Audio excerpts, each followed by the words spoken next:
Drip Nation, what's up? Welcome back, man. This is the first episode here in my man cave kitchen. Shout out to Chef Durette. Welcome back to America. I know she went to Jamaica not too long ago, so it's been very exciting to have her back. There's a lot of plans that we're going to be doing, and I just can't wait for the new recipes that she created while she was in Jamaica. So she's been really asking me to do a fried chicken. I really didn't want to do a fried chicken. I'm really focused on making soulful in a way. But you know what? I think where I'm going to go with this is I'm going to cook the original recipes that I know. And then I'm going to turn those recipes into more healthy options for you as well. So you can still enjoy what could have been meat, but it's not really meat. Because it's not meat, it's actually vegetables. So yeah, so I'm very excited to do this. So this is a buttermilk fried chicken sandwich. It's gonna be drizzled with some spicy honey. It's local honey, so that's even better. You're getting some good product when it comes to that. So right now, it's a simple thing to do. It's nothing crazy. I have the chicken marinated in some smoked seasoning, right? And then I put it in the refrigerator for about a day. And now we're pretty much ready. The flavor should be there already, and we have a little bit of seasoning inside here as well. The same seasonings I use for this chicken is the same seasoning I'm using for the flour. But then when it comes to the egg wash, I did a little complete seasoning mix with a little bit of smoked paprika, just to give it a little at the end. And then I'm missing one thing in here that I'm going to, I ain't really got to put it. So hot sauce. You can put hot sauce into the egg wash as well too. So the egg wash is really just milk. I did like 2 cups of milk, 3 eggs. And then right here I got some half and half. You got your flour and you got your cornstarch. And you're going to see why. You're going to see how beautiful it comes out when you do it that way. And then again, so the chicken is chicken breast. Sometimes you get those really thick chicken breasts, except for me trying to look around for the really thin ones that I usually use. I just take them and then I cut them in half. So if you get like 3, you can make about 6 out of 3, right? I love that. I love that for me. I love that for y'all. So pretty much making a dollar stretch, as Chef Durette would say. So again, welcome to the Man Cave, Chef Dan, aka Daniology, aka Can I Tell the Truth? Your boy's just blessed like that, So let's get it. First thing first, I gotta put some gloves on. Safety first, that's the most important thing.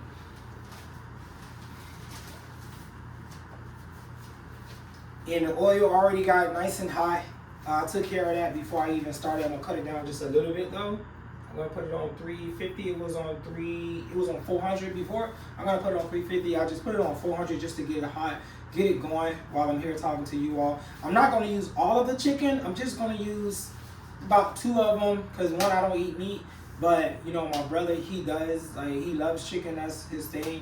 You feel me? So I'm just gonna make 2 chicken sandwiches. He'll eat one tonight and then take one to work tomorrow. So we're gonna make 2 just so you all can see it. You all can picture yourself eating it, and you all can enjoy it. 1 second. Hey, what's up, my love? I just started recording right now.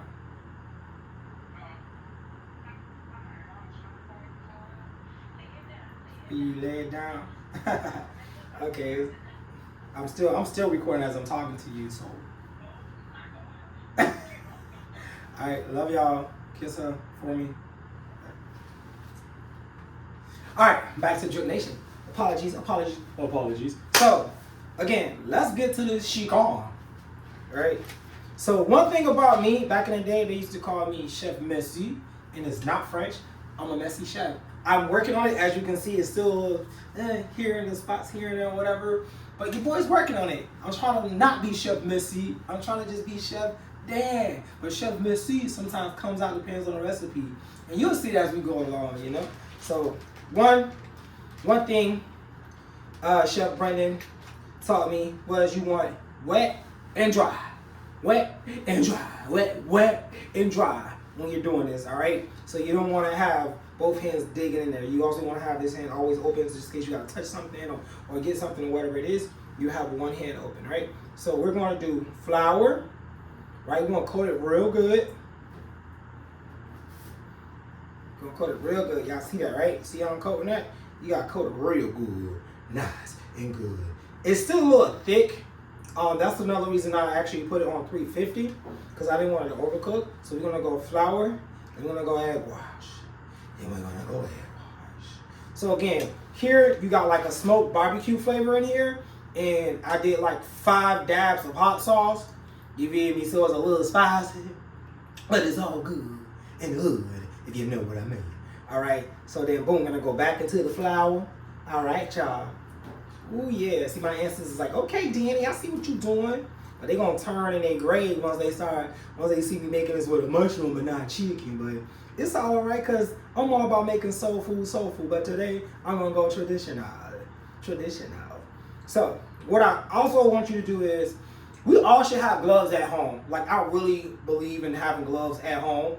Why do I believe that? Because 1, it's just safety. 2, it's easier when it comes to cooking. Oh yeah, she's ready. Boom. That is a huge chicken for a chicken sandwich, but I'm probably just gonna cut it in half and put it on stack it on top of each other. So what I'm gonna do is take this glove off and get another glove. Because as you can see, when you're using gloves, I'm gonna cut it probably from 375. When you're using gloves with the flour and everything, the flour clumps up, right? When you go from flour to egg wash back to flour, it clumps up. And what you don't want is all those clumps and knots into it. You want to drip it as much as possible, shake it up and put it in there so you don't have flour going everywhere and you don't have those flour balls. I personally don't like flour balls. That's just me. I don't know about him, but I don't like that. So, sometimes I go as far as actually swifting my flour, but today I didn't really do that. But it's alright. It's alright, people. It's alright. We're going to get through the day. We're going to get through the rest of the day. Alright, so we're going to go with another chicken. Like I said, I'm doing 2 chickens. And you can cut these in half, So you'll go from having 6, pieces to about what, like 12, 8, something like that. My math is off. Put it in the comments. Y'all go ahead and do the math. If you cut 6 in half, how many you get? They gonna be like, damn, Dad, that's basic math. How you not know that? Because I'm more focused on making sure I don't make a mess. I'm not trying to be Chef Messy. So I ain't really trying to think too much about the math of all this. And who the heck really trying to think about math when you just ready to eat? Alright, so here we go. And it's sizzling, alright. It's looking real good. It's looking real good. Alright, so here we go. We're gonna go back. See, that's coated real good. We're gonna go right back into the flour. And some people would say you can reuse the flour, don't throw the flour away. That is true. You could reuse the flour. But what you can also do, you can also use as much flour as you need. And not all of the flour. Alright, so by the time I'm done with this, it ain't going to be too much flour left. It's really going to be clumps. Because I honestly try to measure out what I'm using, my friends. So, here we go. It's coated really well. I take my time. I don't rush this process because I want it coated really, really well. Really, really well. Really, really well. Alright, so there we go. We're going to shake it up again. See, Chef Messy about to come out. You put Chef Messy back in the box. Alright, and then we're going to, this is how you put Chef Messy back in the box. Boom. There you go. And I'm done. I don't need the flour no more, so now this is going to become a garnisha. A garnisha. And then you can take this egg and make some scrambled eggs with, nah, I'm just kidding. Don't do that. This is going to, first this out. We're going to put this egg mix in here. People are going to be like, oh my God, there was a lot of eggs. No, it wasn't. It wasn't a lot of eggs. I'm going to mix that a little bit like that. Because I'm actually going to throw this in the garbage. So that's going to conserve all that. Alright, boom. Set up. That's all garbage. Boom. Now we're going to put that to the side. I'm going to flip this first chicken. As you can see, nice and golden, baby. Ooh, she's looking good. She's just looking good. Cut it down just a little bit. Like I said, 350. I don't want to overcook it too much because it's a thick chicken. It's a very thick chicken. Okay? So we don't want the chicken to be raw when we cut the chicken to eat. Okay? So when we cut the chicken, we want it to be well done. Well done. This ain't steak where you go medium well, rare. Nah.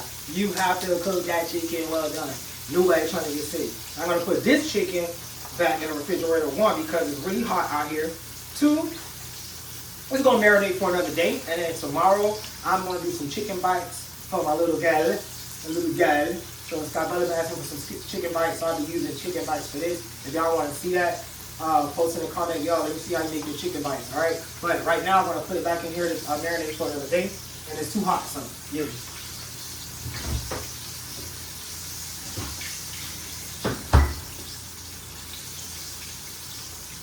So a lot of questions may be like, oh, how long do you cook it for each side? Honestly, the best thing you can do is use a thermometer. You should have a thermometer in your kitchen to just test the chicken that you have. But you can also, you know what I'm saying, you can press it and touch it and see how hard it is and stuff like that. But the best thing to do is use a thermometer so you can see that it hit like 160, 165. You see what I'm saying? Like this is not ready yet. So this is still cooking pretty well. So we're going to let this chicken cook. And when I come back, we're going to put it, baby, on my favorite brioche bun. Okay, the chicken is ready to go. Like I said, they are huge. I should have cut them earlier in half, but, you know, I didn't. It is what it is. Things happen in the kitchen. But you know how you got to do it, baby. You got to improvise. So let me go ahead and get my beautiful chef knife. Man, I love this knife. This knife right here was actually gifted to me back when I was working at Heritage Market by my team that I built when I was there. And I don't use this knife as much, but I'll definitely be using it on the cooking channel just to show my appreciation to them boys, man. Like, it was a really amazing team that I built there, and I was blessed to be able to work with them. So, honestly, shout out to Heritage Market. Shout out to David and Nicole for giving me the opportunity to actually be a head chef, you know. So, again, thank y'all so much. And it was farm to table, so it was even better, you know what I mean? So here we go, beautiful, sexy, nice. This is already cut off. I know you hear it cooking. It's turned off, so don't even worry about that. So what we're gonna do now, I'm gonna take this off. Ready up? No. I'm doing it backwards, y'all. See that? Mistakes happen. Give me a second. I'm doing it backwards, y'all. We're gonna get some paper towels. We're gonna get some paper towels. All right, now with the paper towels, then we're going to put the chicken down. Now we good. Now we good. Now we getting somewhere, baby boy. Let's go. So, one. And this is two. Alright, that's done. So this is going to be, I'm going to cover this. So I can decrease that noise. Alright, put this back because I don't need that. Alright, so now we got a brioche bun. So usually, I will put some cheese on it and stuff like that, but I really don't want to take away from what I'm about to do. I usually put also some lettuce, tomato, onion, all that, but I don't want to take away from the chicken, and I don't want to take away from the honey sauce. There's already a lot going on season-wise, but you can definitely put you some lettuce, tomato, onions if you want to. You can definitely put aioli sauce. I have a phase 1 sauce that also goes really good with this, that I'll probably make it for you all so you all can see how it's made. So this is what I'm going to do. I got 2 breads, but we're just going to use one, right? So, I'm going to use this chicken right here. Cut this bad boy in half. See that? Beautiful. Ooh. Ooh. Ooh. Beautiful. All right. And it's not done. So, now what we're going to do here, take this. And then we're going to go. This is the spicy honey sauce that I told y'all about. I